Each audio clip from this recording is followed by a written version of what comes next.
Hey, how are you guys doing? What's going on?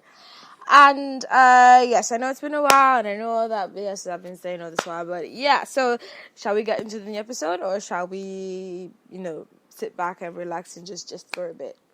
I feel like we should get into this episode, so we're gonna do that. We're gonna get into this episode. So, remember the time I did an episode on how to keep a woman happy and stuff, and people were like, so what about men? What about guys? You don't like guys too? Guys don't want to be happy? Damn.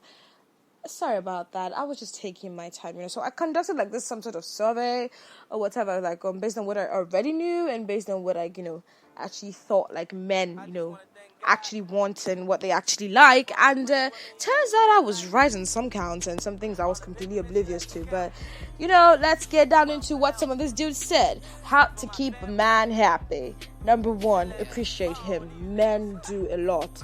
Men are the load carriers, they are the bulb changers, they are the spider and wall gecko killers and chasers. They are the dick layers, they are the yeah, I said dick layers. They do most of the brutal work. They go to work and they do stuff like women. We have the choice of, just staying home and, being a wife and taking care of his kids, and he has to go hustle for that money. And we know, especially in this recession, there ain't no money. So if you got a man that's taking care of you, you got to appreciate him. You got to say, yo, dude, you're doing a good job and whatnot. Appreciate them, appreciate what they do, appreciate their struggle, appreciate their stress, appreciate all the things they go through for you, for your family, for everything, to keep you happy. Appreciate them. 2, feed him. This may be cliche, maybe something that our parents may have told us a long time ago, and they were like, hey, what is it? It's the modern day, it's the 20th century. Men are not bothered about women that can cook. It's not about cooking, but you just got to keep your man fed. He has to keep his stomach full, because it is much as it sounds so cliche and cheesy, the stomach is still the way to a man's heart. The stomach, the head, the dick, it's a whole labyrinth of ways to get there, but the stomach is still a very effective express way to get there. Honestly, trust me. If you keep a man fed, you can tame him like the woman tamed that lion in that story. Like, remember the story? Okay, I'll take a break and tell you the story. The story where now says that she was in this children's book where the woman, she went to the native doctor that, okay, she needs a potion to help her tame her husband and bring him home, that her husband is always going out and stuff. So the native doctor told her, okay, well, you're going to need a mane.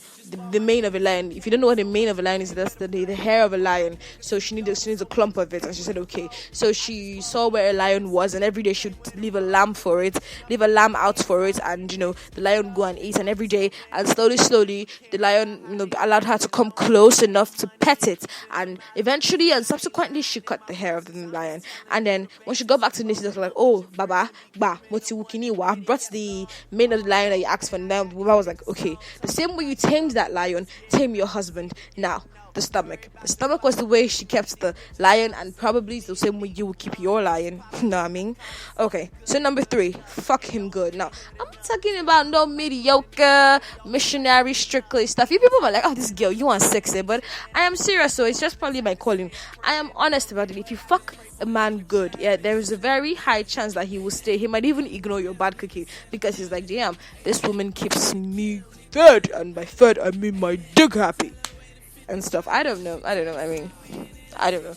There's some lame ass men that run away when you come to them for sex and stuff, but like, that's when you've already like broken their waist and stuff, which you should do. So aim to make your man run away from you. That is what you should aim for. Exactly. Keep him so satisfied that he has no energy to look outside. That's what you should do. Number 4, support him. There's times, let me use this recession as an example. Men need your support. There are so many times like this economy where there is no money, there is nothing, and then you just keep coming up to them and you're asking them stupid questions like, Oga, is there no money for? I want to buy weave on, and they don't have money to buy weave on for you. I don't know why I'm even crying for them, but honestly, you should probably just support them in however you can, like don't bag on them too much and, encourage their dreams, encourage their struggle, encourage their hustle and all that kind of stuff. They're like, oh bro, wow, you're doing a good job, give him time to do his work, even if he wants to work from home, and you're like, but you're at the office all day. I thought nighttime was my time, but you should understand that, he needs to do his job and he needs to work and all that stuff. So you need to give him like ample space, but like don't let that take away from you time. Number 5, don't nag. That is like obvious. I think I should not even be saying this anymore. You should not nag. Men do not appreciate women that nag. They do not like it. They do not want it. I am a woman, and if you nag at me, I will bite your nose off. So yeah, do not nag. Do not be overly dramatic, and do not cause issues. Do not cause unnecessary problems. Men aren't like, they're not down for your BS. Like, they just want to have fun. Keep the relationship fun and interesting, and keep it lively, and keep it good. What else? Number 6. Remember, he is not your father, regardless of how many times you call him daddy in the bedroom. Like, I wrote it like that just so I can remember to say it. Yes, daddy. Oh, papi. No. In real life, he's not your father. He may lay that pipe like he is, but he is not. So, he's not your, I know husbands are, typically supposed to take care of their wives, but it doesn't mean that wives or girlfriends should, just sit back, relax, and do absolutely nothing. Do not go to him because you want to buy pad, because you want to buy pants, because you want to buy mascara, because your foundation is finished. You have your own job for that shit. He's not there to be your fucking every time of the time ATM. But if you had that kind of guy, I'm so jealous. I want. Okay, number 7. Men have one-track minds. Like, it's like a one-track at a time kind of mind. Like, it's like, oh, work, pussy. Oh, road.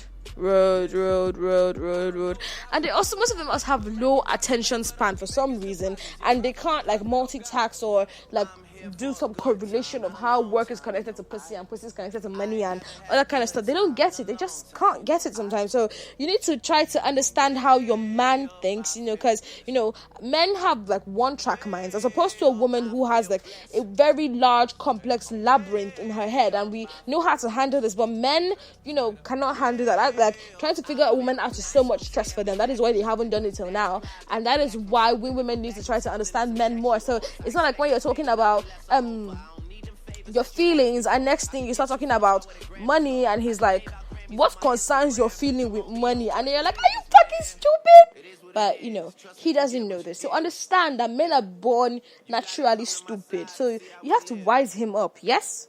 Okay. Show some understanding. Okay?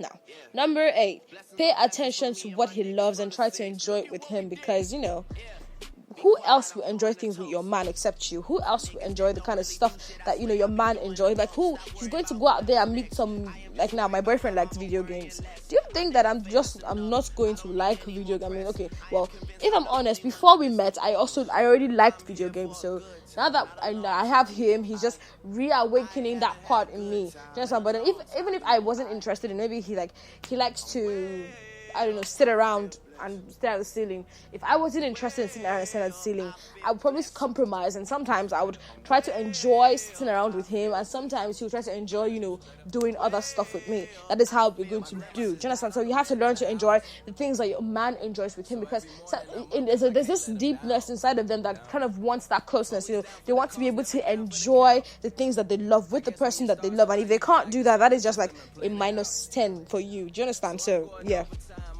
Number 9, give him space. As often as possible, just give him space. Like, just sometimes though, just like let him have some time to himself without, trying to get him to, I don't know, do whatever you want him to do for you. Just let him breathe air without you in it. Let him breathe air that is not your air. So a couple hours a day, a couple days a week, whatever it is, just let him breathe air, aka let him miss you. That is the scope. Let him miss you, because when you give yourself a lot to a man and he has had enough of you, that one track mind of his now begins to think, oh wait, well, Jessica is full. So I think Tomiwa is still empty, Sha. So I can go and try Tomiwa. Nope. You make him miss your prayer. When you're with him, you do all these great, amazing things and laugh all his incredibly dry jokes, and you be as awesome as you are, and then you let him miss you later. You know what I mean? Okay. Seriously though, what else can you do to keep a man? I don't know the man. I don't know. I should probably ask my man, but I'm trying to do that because he's ignoring me right now. So, anyway. That is all I know about keeping men happy. And I feel like men are the simplest creatures, but they are also very complicated in the things that they say. And then, I understand that we all want to believe that all men are the same and all men are scum, but like, some men are somewhat different from other men, even though, they're all similar in some certain ways. I don't know what I'm saying in their defense, but like, treat a man as an individual and don't blame him for, like, men hate that thing. Never, ever blame him for the shit that your ex did. Don't put him under pressure. Don't make him feel bad. Don't punish him for shit that your ex did. Men don't like that. But I'm not the one who fucked you and dropped your hard ass, so I'm about to pick it up now, so don't make it too heavy for me to carry. Do you understand? Your extra baggage is not something that I want. That is like another law. Men do not want your baggage. I don't know. Don't hate me. Hate men for that. I don't know. Anyway, I guess that's about it. That's all that I need to do to keep a man happy. Feed him, fuck him, love him. That's basically it. And I know if you know some more stuff that I haven't said, then you can totally hit me up on all my social media and all the other stuff that I do, and let me know what you think. But till that day, until that moment, have a good time, and I will catch you in my next episode. Mwah, mwah, mwah. I love you. Bye.